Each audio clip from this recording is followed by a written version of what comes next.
안녕하세요. 광명중학교 2학년 학생 여러분, 배움이 즐거운 러블리파크에 오신 것을 환영합니다. 자, 이번 시간에는 바로 전 시간에 배웠었던 이온을 한번 이어서 봐볼 건데요. 자, 교과서 36부터 39페이지, 학습지는 17페이지까지 한번 해보도록 할게요. 자, 먼저 바로 이 앞 시간에, 직전 시간에 배웠던 이온의 생성 과정을 좀 다시 한번 빠르게 볼게요. 자, 그런 다음에 오늘 이 시간에는 여러 가지 이온의 이온식을 한번 기억해 볼 거고요. 이온의 특징을 살펴보고 마치도록 하겠습니다. 자, 그러면 바로 이 직전 시간에 여러분들이 했던 이온의 생성 과정을 좀 먼저 볼 건데요.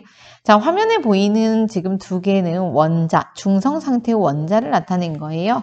자, 여기 있는 왼쪽에 보면 원자에게 플러스 전하량이 3, 전자의 마이너스 전하량이 3은 0, 중성인 원자이고요. 자, 오른쪽은 플러스 9, 9개, 그 다음에 전자가 9개이기 때문에 마이너스 9는 0, 중성 상태의 원자예요.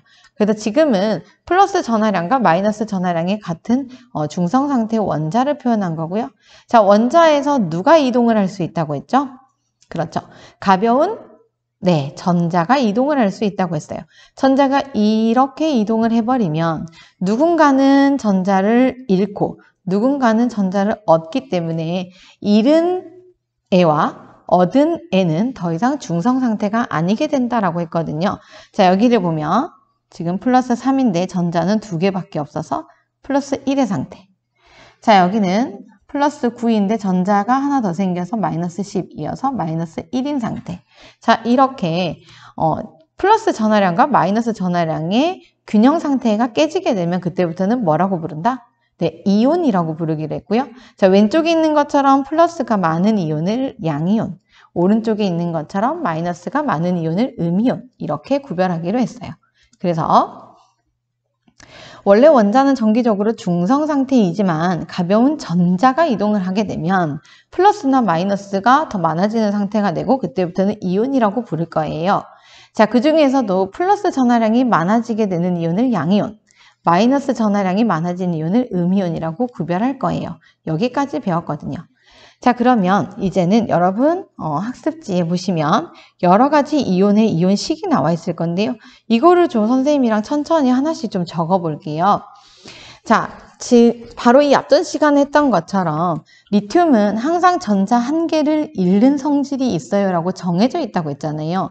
나트륨도 항상 한 개의 전자를 잃어버리는 게 정해져 있다고 했잖아요. 그래서 정해져 있기 때문에 우리가 이거를 항상 같은 이온식으로 표현을 할 수가 있거든요.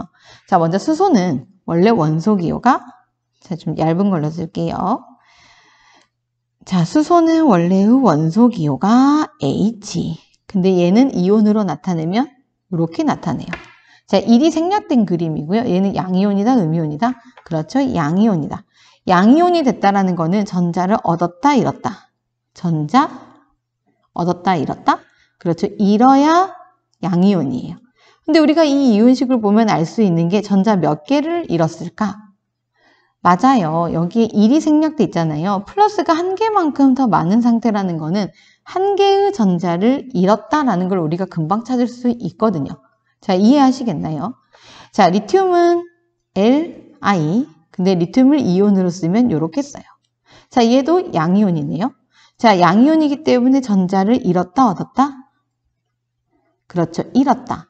근데 플러스 1만큼 지금 많은 상태니까 몇 개의 전자? 그렇죠, 한 개의 전자를 잃은 상태예요. 정해져 있는 거예요. 자, 나트륨은 항상 이온으로 표현할 때 이렇게 표현해요. 마찬가지로 양이온이고요. 몇 개의 전자를 잃은 양이온일까라는 거는 여기를 보시면 찾을 수 있어요. 한 개의 전자를 잃은 양이온. 자, 이번에 칼륨 볼게요. 자, 칼륨의 원소기호는 K. 근데 이온으로 쓰면 이렇게 써요. 정해져 있어요. 자, 마찬가지로 플러스 1이기 때문에 한 개의 전자를 잃은 양이온이고요. 자, 칼슘은 Ca에 2 플러스 이렇게 나타내요. 그러면 얘는 양이온이기 때문에 전자를 잃은 건 맞아요. 근데 몇 개를 잃었을까요? 그렇죠. 플러스가 2개 더 많다라고 표현이 되어 있다는 거는 2개의 전자를 잃었다는 뜻이에요. 요거 찾을 수 있어야 돼요. 자, 마그네슘은 Mg, 근데 이온으로 쓰면 2 플러스 이렇게 쓰거든요. 자, 양이온이기 때문에 전자 잃은 거고요. 2 플러스이기 때문에 몇 개의 전자? 그렇죠. 2개의 전자를 잃은 상태예요. 자, 요거 잘 구별되시겠어요? 자, 그럼 이번에는 음이온을 써볼게요. 자, 음이온은 다음 시간에 배우겠지만 이름이 조금 바뀌어요. 그래서 선생님이 여기다 써줄게요. 자, 염화이온이라고 하는 거는 염소가 이온으로 바뀌면 염화이온이라고 쓰고요. 자, 염소는 Cl이에요. 근데 얘를 이온으로 쓰면 마이너스. 이를 생략해서 이렇게 쓸 거예요. 자, 마이너스가 위에 있기 때문에 얘는 음이온이고요. 음이온이라는 거는 전자를 잃었다, 얻었다. 그렇죠? 얻은 거예요. 근데 몇 개를 얻었을까? 그렇죠. 마이너스 1이기 때문에 한 개의 전자를 얻은 거예요. 자, 산화는 산소를 이온으로 쓰면 이렇게 쓰고요. 자, 산소의 원소기요. 근데 산소가 이온이 되면 E 마이너스. 자, 마이너스이기 때문에 전자를 얻어서 만들어진 음이온인데 몇 개를 얻었을까? 그렇죠. E 마이너스. 전자 2개가 더 많다라는 거는 2개의 전자를 어딘가에서 주워왔다는 뜻이에요. 자, 이해하시겠죠? 자, 황화이온은 황이이온이 됐을 때 말하는 거고요. 자, 황의 원소기온은 S, 이온이 되면 E 마이너스 이렇게 쓸 거예요. 자, 음이온이기 때문에 전자 얻었겠죠? 근데 몇 개? 그렇죠? E 마이너스이기 때문에 전자가 2개만큼 많다라는 거는 2개를 얻어왔다라고 쓰는 거예요. 자, 여기까지 기억할 수 있겠어요? 자, 그럼 이제 마지막. 자, 학습지에 다원자 이온이라고 나와 있는데요. 원자 하나가 이온이 되는 게 아니라 여러 개의 원자가 합쳐져서 하나의 이온을 만드는 애들이 있어요. 바로 여기 있는 얘네들인데요. 그래서 얘네들은 여러분들이 특별하게 따로 기억하지 않으면 답이 없습니다. 그래서 꼭 기억하셔야 되는데요. 자, 암모늄 이온은 암모늄을 NH4라고 써요. 근데 얘가 이온이 되면 전체 덩어리가 하나의 양이온처럼 플러스 1의 양이온처럼 행동을 하거든요. 그래서 암모늄 이온은 NH4 플러스라고 써요. 기억하셔야 돼요. 자, 수산화 이온은요. 수소와 산소의 덩어리가 이 한 덩어리가 하나의 음이온처럼 마이너스 1의 음이온처럼 행동을 해요. 그래서 얘는 OH 마이너스라고 쓸 거예요. 이렇게 따로 분리된 거 아니에요. 하나의 덩어리가 이온. 이렇게. 자, 질산은 NO3라는 덩어리가 이 하나의 덩어리가 마이너스 1의 음이온처럼 그래서 NO3 마이너스 이렇게 쓰고요. 탄산이온은 CO3라는 덩어리가 이 마이너스의 음이온처럼 행동을 해요. 그래서 얘를 다시 써보면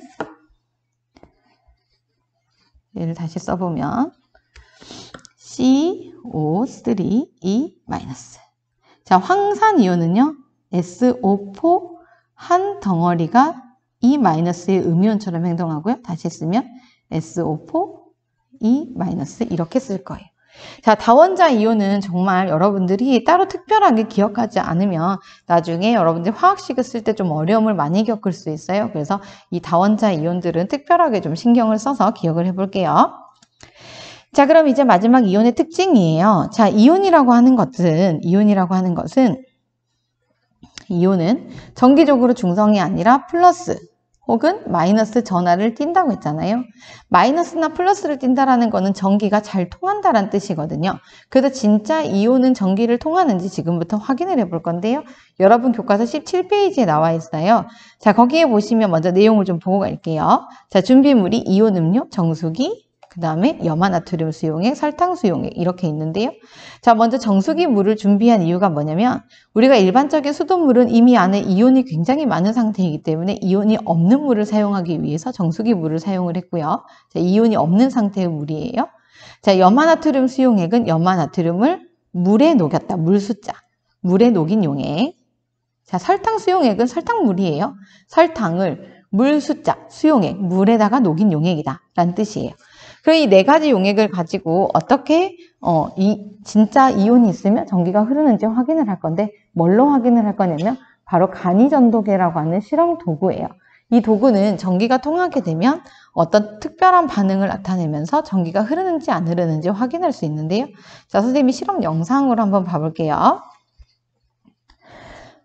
자, 여기에 보이는 것처럼 이온 음료와 물, 그 다음에 설탕물, 소금물 이렇게 준비했고요. 자, 여기 있는 물들은 전부 다 이온이 없는 상태의 정수기 물을 사용한 거예요. 자, 봐볼게요. 자, 얘가 전도계고요.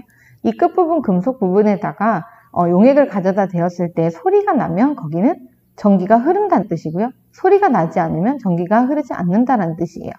자, 먼저 전도계를 물에 넣으면 소리 안 나죠. 전기 안 흘러요. 자, 근데 이거를 이온 음료에 넣으면 소리 나죠. 자, 전기가 흐른다는 뜻이거든요. 이온이 있다라는 거예요. 안 나요? 나요. 그럼 우리가 소리가 나고 안 나고로 전기가 있다 없다. 이온이 있다 없다. 전기가 흐른다 흐르지 않는다. 자, 설탕물. 안 나죠? 자, 이온이 없다라는 뜻이에요. 소금물. 소리 나죠? 이거는 이온이 있다라는 뜻이에요. 이온이 없다. 이온이 없다. 이온이 있다. 마지막 이온이 있다. 그래서 우리가 이 간이 전도계를 가지고 이온이 있는지 없는지를 확인을 할 수가 있는 겁니다. 자, 그럼 소리가 났던 게 누구랑 누구였죠? 자, 소리가 났던 게 여기서 체크를 해볼게요. 소금물이 염화나트륨 수용액인데요. 이거 소리 났어요.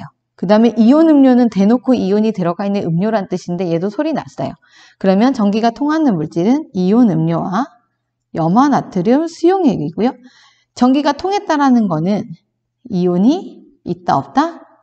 있다 라는 뜻이 됩니다. 자, 전기가 통하지 않는 거는 그냥 정수기 물과 설탕물이었죠. 자, 설탕물은 전기가 통하지 않았어요. 소리가 안 났거든요. 이거는 이온이 있다 없다? 이온이 없다. 자, 설탕은 물에 녹아도 이온을 생성하지 않는다라는 뜻이 되겠죠. 그래서 이렇게 간단한 실험을 통해서 우리가 어떤 물질 속에 이온이 있는지 없는지를 전기가 흐르는지 안 흐르는지로 확인을 할 수 있다라는 거. 즉 다시 말하면 간이전도계를 이용했을 때 전기가 통한다는 것은, 전기가 흐른다는 것은 그 안에 뭐가 들어있다? 이온이 들어있다라는 것을 확인할 수 있다는 거. 여기까지 정리하시면 되겠습니다. 자, 오늘의 키워드는 원자, 이온, 전자예요. 자, 여러분 17페이지에 있는 핵심 키워드에 적고 핵심 문장을 만들어 보시면 되고요. 자, 오늘 배운 내용이 굉장히 길고 처음 보는 내용이기 때문에 어려울 수 있어요. 그러나 충분히 여러분들 해낼 수 있을 거라고 생각합니다. 자, 강의 듣느라 고생하셨고요. 다음 시간에 다시 만나도록 할게요.